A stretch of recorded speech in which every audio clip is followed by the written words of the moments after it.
नमस्कार, आप देख रहे हैं समीक्षा न्यूज़ नेटवर्क। इस समय हमारे साथ मौजूद हैं पनून कश्मीर के चेयरमैन अजय चरंगू जी। इनसे जानने की कोशिश करते हैं कि जो 5 मरले ज़मीन का उपराज्यपाल मनोज सिन्हा ने भी साफ तौर पर स्पष्ट कर दिया कि 5 मरले ज़मीन जम्मू कश्मीर के नागरिकों को ही मिलेगी और साफ तौर पर जो डोमिसाइल होल्डर होगा। तो मगर कहीं ना कहीं कश्मीरी पंडित समुदाय जो है वो ज़्यादा इस चीज़ पर परेशान है कि आखिरकार हम इस स्कीम में क्यों नहीं आ रहे।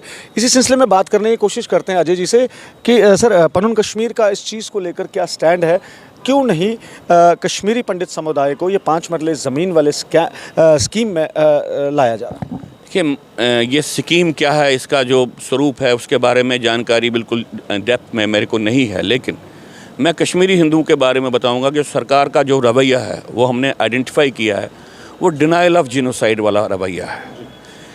वो ये रवैया है कि उनकी जो मूलभूत समस्या है उसको नकार के वहाँ पे किसी भी तरीके से वो कश्मीर में जाके वहाँ पे रहे और सरकार इस बात की उद्घोषणा करे कि हाँ पे हालात ठीक हो गए। ये एक पॉलिसी है।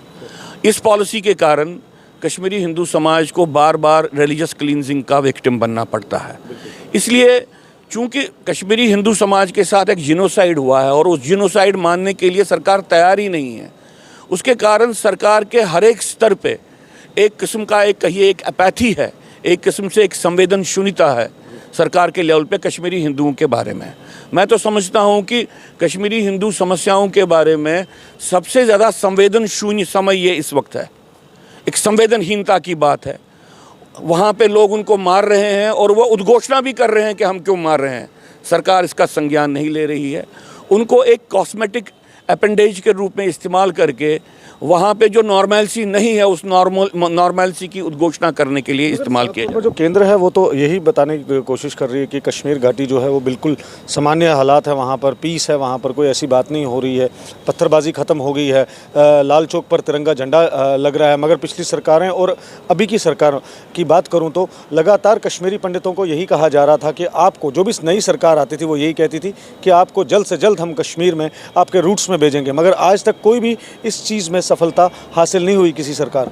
आप मुझे बताइए, भाजपा सरकार की तरफ से कोई एक योजना जो स्पेसिफिकली उन्होंने कश्मीरी हिंदू विस्थापित के लिए की है? जो कोई भी योजना को क्रियान्वित करते हैं वो पुरानी सरकारों ने की है। ये पहली बात, ये समझनी चाहिए।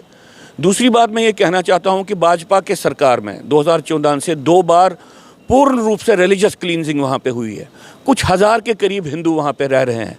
अभी तक दो बार उनको समूलता से निकलना पड़ा वहाँ पे, और सरकार ने ये कहा कि भाई बाकी लोग भी मर रहे हैं इसलिए। तो उन्होंने एक ऐसी सिचुएशन क्रिएट की जहाँ पे उन्होंने उनको कहा कि भैया ये मरना डुलना तो चलता रहेगा और आपको अगर अपनी रोज़ी रोटी की चिंता है तो आप वहाँ पर रहो।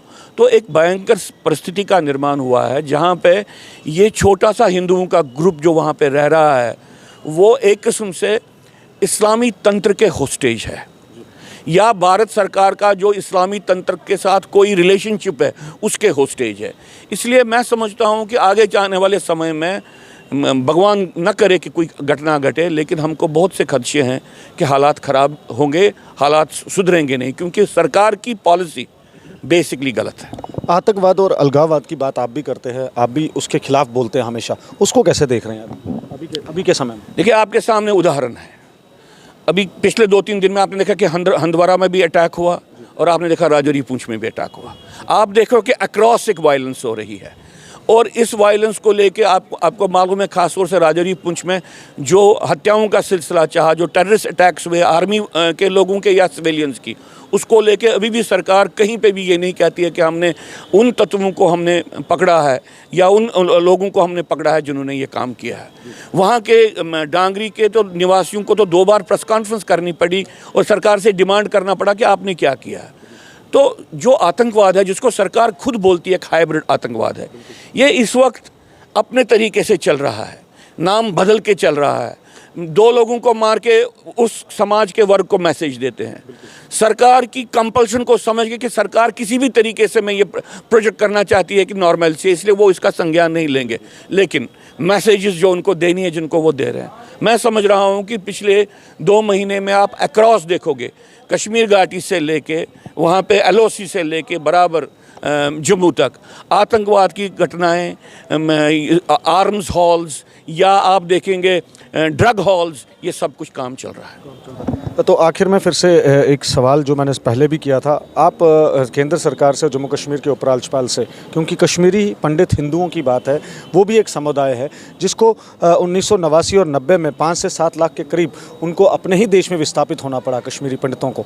तो क्या लगता है कि क्या वो इस दायरे में नहीं आ सकते? मुझे नहीं मालूम है, अगर उन्होंने इसको रखा है तो ये सबसे इलीगल बात होगी। अगर उन्होंने कोई स्कीम बनाई है जहाँ पे डोमिसाइल होल्डर्स के लिए उन्होंने, और उसमें से उन्होंने कश्मीरी हिंदू को बाहर रखा है, तब तो इससे बड़ा डिस्क्रिमिनेशन का एक्ट कोई नहीं होगा। ये कहते हुए मैं आपको ये ज़रूर कहना चाहता हूँ कि अंतोगत्वा कश्मीर में कश्मीर घाटी का विभाजन, अभी जो रीऑर्गेनाइजेशन हुई है, ये आधी रीऑर्गेनाइजेशन हुई है, पूर्ण रीऑर्गेनाइजेशन होनी है, और वहाँ पे कश्मीर घाटी में एक यूनियन टेरिटरी का निर्माण करके ही हिंदू वहाँ पे जा सकता है। बहुत बहुत शुक्रिया बात करने के लिए। ये इस समय हमारे साथ मौजूद थे पनून कश्मीर के चेयरमैन अजय सरंगू जी, जिन्होंने साफ तौर पर कहा कि अगर ये स्कीम के तहत जो 5 मरला स्कीम है जो मिलने वाली है जम्मू कश्मीर के नागरिकों को यानी कि डोमिसाइल नागरिकों को, तो कश्मीरी पंडित समुदाय उसमें क्यों नहीं है? अगर नहीं है तो ये बहुत गलत हो रहा है। ये साफ तौर पर पनून कश्मीर के चेयरमैन अजय सरंगू का कहना था। आप भी अपनी राय ज़रूर कमेंट बॉक्स पे रखिएगा और इस वीडियो को ज़्यादा से ज़्यादा शेयर करिएगा, और पल पल की खबर और पल पल की अपडेट्स के लिए जुड़े रहेगा समीक्षा न्यूज़ नेटवर्क के साथ। मेरे वीडियो जर्नलिस्ट और मुझे विनीत कारलू को दीजिए इजाज़त। नमस्कार।